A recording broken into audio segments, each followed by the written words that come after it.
आज की इस खास चर्चा में स्वागत है। हमारे सामने है नील डोनाल्ड वॉल्श की किताब कॉन्वर्सेशंस विद गॉड बुक 3 और उसका 14वां अध्याय। ये एक बहुत ही अलग दुनिया की झलक दिखाता है।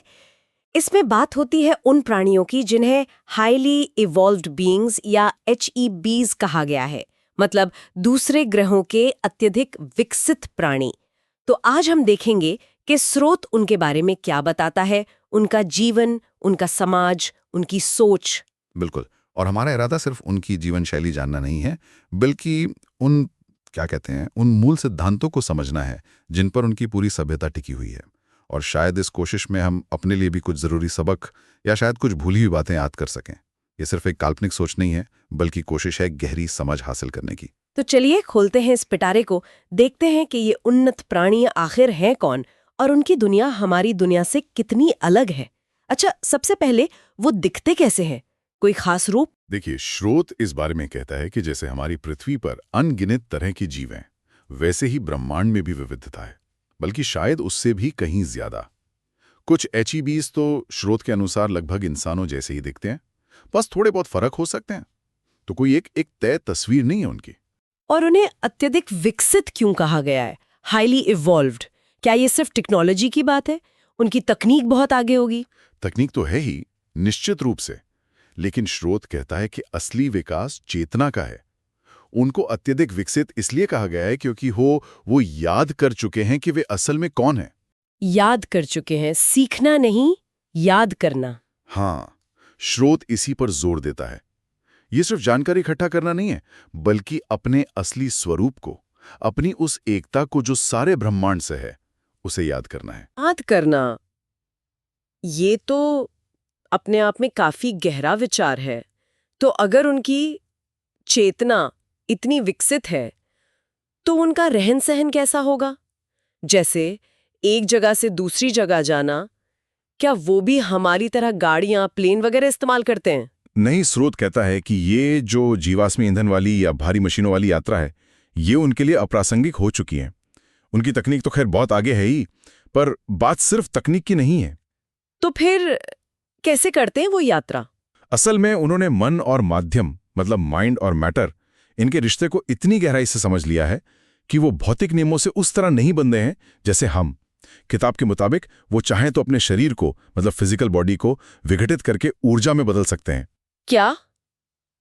शरीर को विघटित करना? हाँ, और फिर कहीं और, चाहे वो कितनी भी दूर हो, प्रकाश वर्ष दूर क्यों ना हो, वहां फिर से उसी भौतिक रूप में प्रकट हो सकते हैं, पलक झपकते ही। ये तो किसी साइंस फिक्शन फिल्म जैसा लग रहा है। हाँ, हमारे नजरिए से तो बिल्कुल वैसा ही है। स्रोत इसकी तुलना करता है जैसे पानी पर पत्थर उछालते हैं ना, तो पत्थर पानी के ऊपर से निकल जाता है। बिल्कुल। वैसे ही ये प्राणी ब्रह्मांड के ताने बाने के, जिसे स्रोत द मैट्रिक्स कहता है, यानी वास्तविकता का जो ढांचा है, उसके ऊपर से यात्रा करते हैं, उसके अंदर से होकर नहीं। ये दिखाता है कि उनकी वास्तविकता की समझ हमसे कितनी अलग है। कमाल है। अच्छा, अगर यात्रा इतनी आसान है, तो काम का क्या? क्या उनके यहाँ भी नौकरियां होती हैं? ऑफिस जाना, करियर बनाना, ये सब? नहीं, स्रोत कहता है कि काम की वो अवधारणा जो हम समझते हैं, मतलब रोजमर्रा की जरूरतें पूरी करने के लिए कुछ करना, चाहे वो पसंद हो या ना हो, वैसा वहां कुछ नहीं है। लोग सिर्फ वही करते हैं जिससे उन्हें सच्ची खुशी मिलती है, जो उनके होने की, उनके सेल्फ की सबसे ऊंची अभिव्यक्ति होती है। कोई मजबूरी नहीं, कोई दबाव नहीं। लेकिन समाज चलाने के लिए कुछ काम तो करने ही पड़ते होंगे ना, जैसे साफ सफाई है या रख रखाव, जिन्हें हम अक्सर छोटा या महत्वहीन काम समझ लेते हैं। वो कौन करता है? हाँ, ये बहुत दिलचस्प है। यहीं पर उनकी सोच हमारी सोच से बिल्कुल उलझ जाती है। स्रोत बताता है कि जिन कामों को हम छोटा या मीनियल समझते हैं ना, उन्हीं कामों को उनके समाज में अक्सर सबसे ज्यादा सम्मान दिया जाता है। बल्कि ऐसे काम करने वालों को सबसे ज्यादा पुरस्कृत भी किया जाता है। सबसे ज्यादा सम्मान और पुरस्कार भी?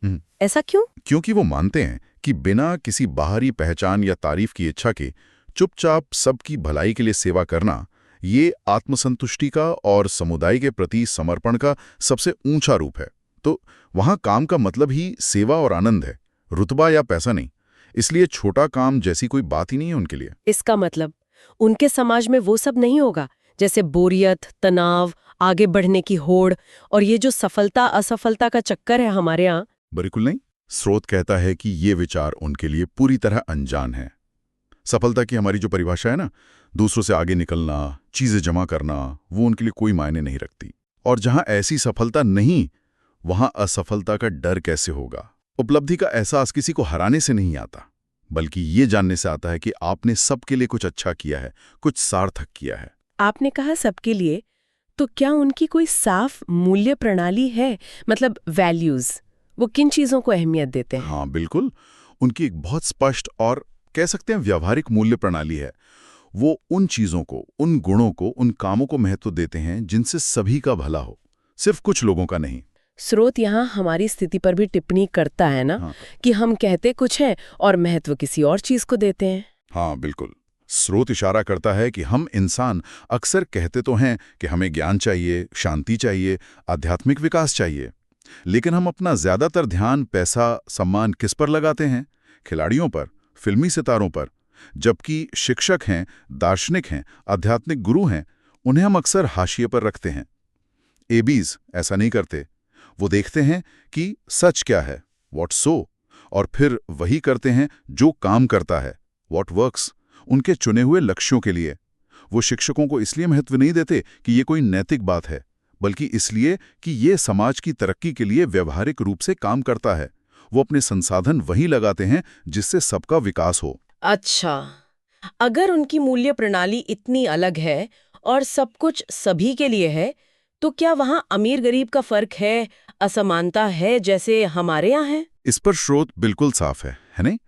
उनके समाज में कोई वंचित नहीं है, कोई सुविधाहीन नहीं है, कोई भी बुनियादी जरूरतों की कमी में नहीं जीता जैसा पृथ्वी पर हम देखते हैं। कोई भूख से नहीं मरता, कोई निराशा या लाचारी में जिंदगी नहीं गुजारता। ये तो किसी भी समाज के लिए एक सपने जैसा है। उन्होंने ये हासिल कैसे किया? क्या राज है इसका? स्रोत के अनुसार इसका राज दो बहुत ही सरल लेकिन बहुत गहरे सिद्धांतों को पूरी तरह से अपनाने और जीने में है।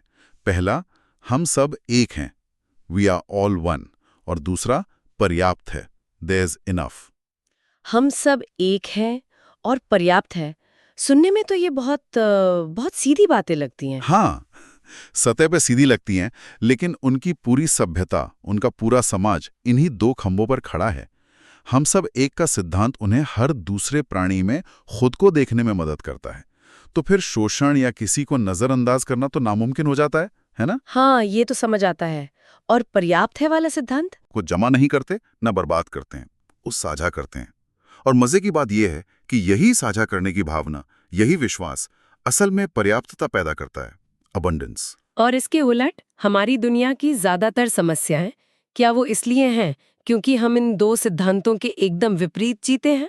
मतलब हम सोचते हैं हम सब अलग हैं और पर्याप्त नहीं हैं।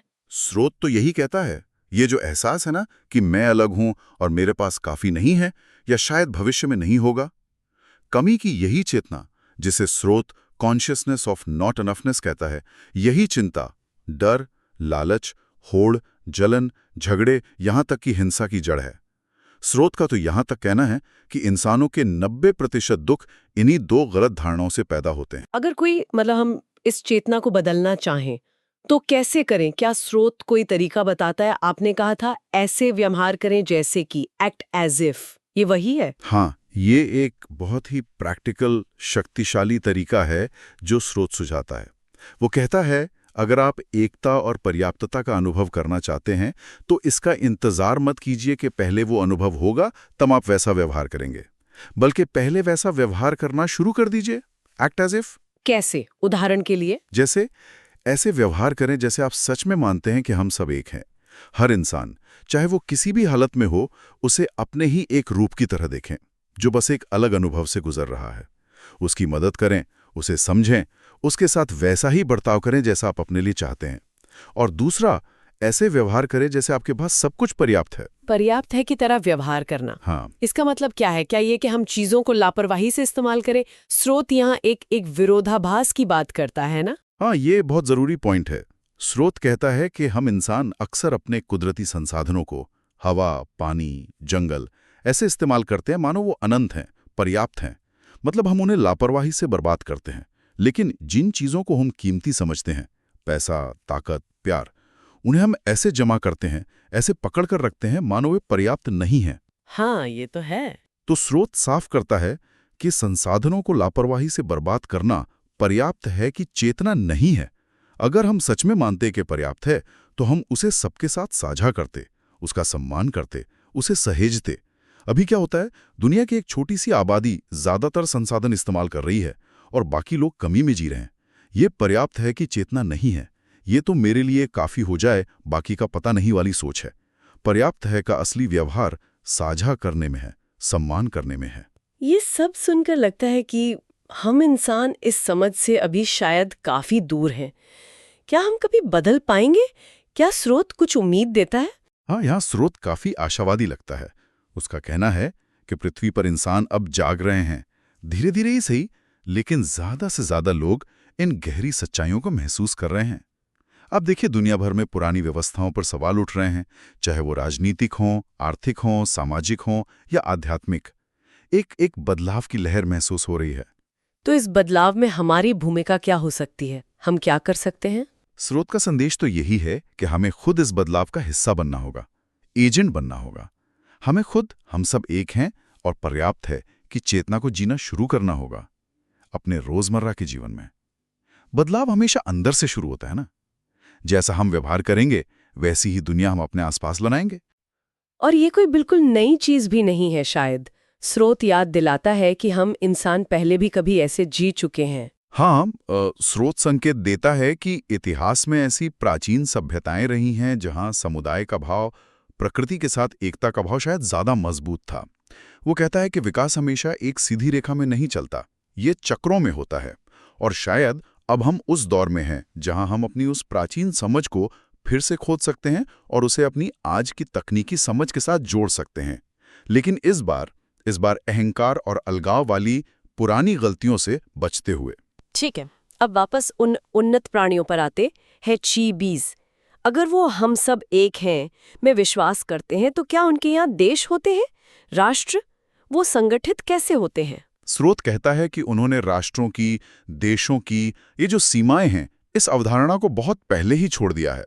क्योंकि राष्ट्रवाद, नेशनलिज्म, वो कहीं ना कहीं हम बनाम वो की भावना पैदा करता ही है, और ये हम सब एक हैं के सिद्धांत के सीधे खिलाफ जाता है।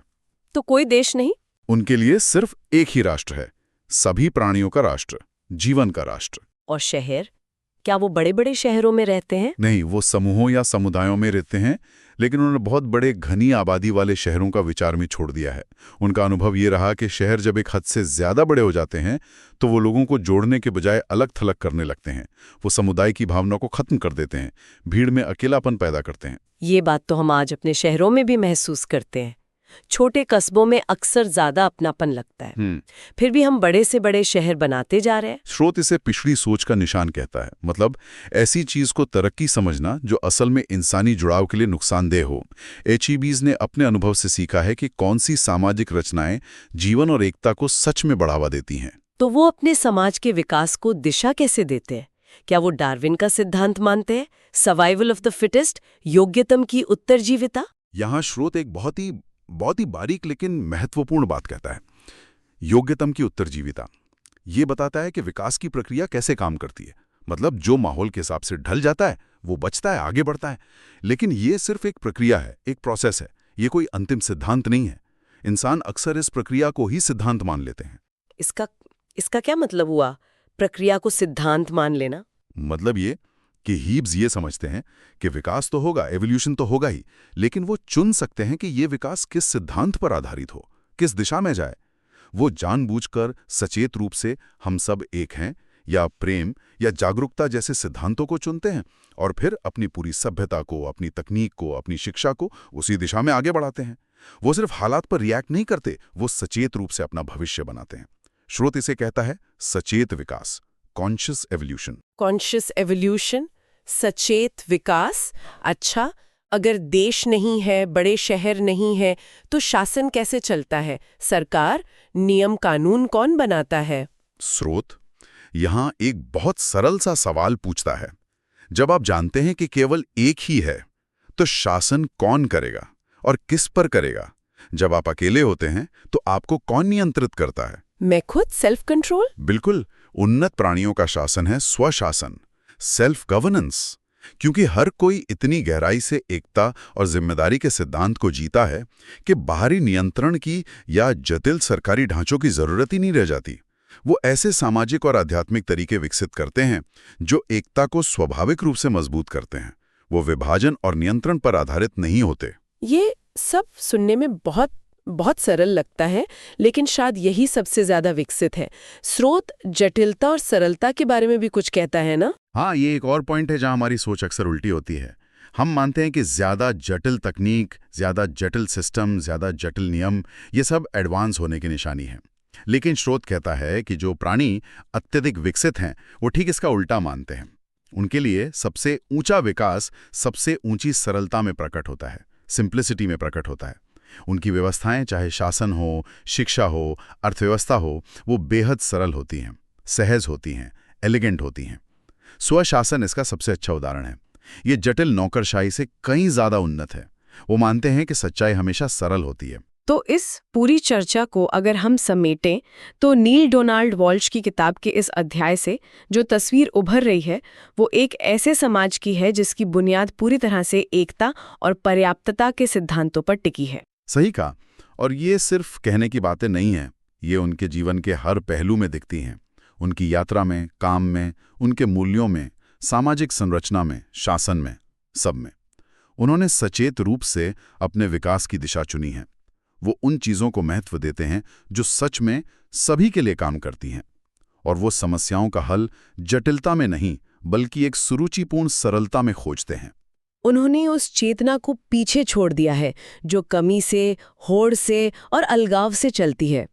वो चेतना जो शायद हमारी दुनिया की कई मुश्किलों की जड़ में है। और इसमें हमारे लिए संदेश शायद यही है कि हम भी ऐसे व्यवहार करें जैसे कि एक्ट एज इफ, जैसे कि हम सब सचमुच एक हैं, जैसे कि हमारे पास और इस ग्रह पर सबके लिए पर्याप्त है। शायद हमें बदलाव के लिए किसी बड़ी बाहरी घटना का इंतजार करने की जरूरत नहीं है। शायद बदलाव की शुरुआत हमारे अपने रोज के व्यवहार से, अपनी सोच को बदलने के छोटे छोटे कदमों से ही हो सकती है। ये निश्चित रूप से सोचने वाली बात है। और अंत में एक विचार छोड़ जाता हूं जो इस पूरी बातचीत से निकलता है, जिस तरह और सोचा जा सकता है। क्या ये जो हमारी प्रगति की दौड़ है, हमारी जटिल होती तकनीक, हमारी जटिल होती सामाजिक व्यवस्थाएं हैं, क्या इस जटिलता को बनाने की धुन में हम कहीं उस सुरुचिपूर्ण सरलता से दूर तो नहीं होते जा रहे जिसका जिक्र स्रोत कर रहा है? कहीं ऐसा तो नहीं कि हम समस्याओं के समाधान को जरूरत से ज्यादा जटिल बनाकर खुद को ही और उलझा रहे हैं? ये एक सवाल है जिस पर मनन किया जा सकता है।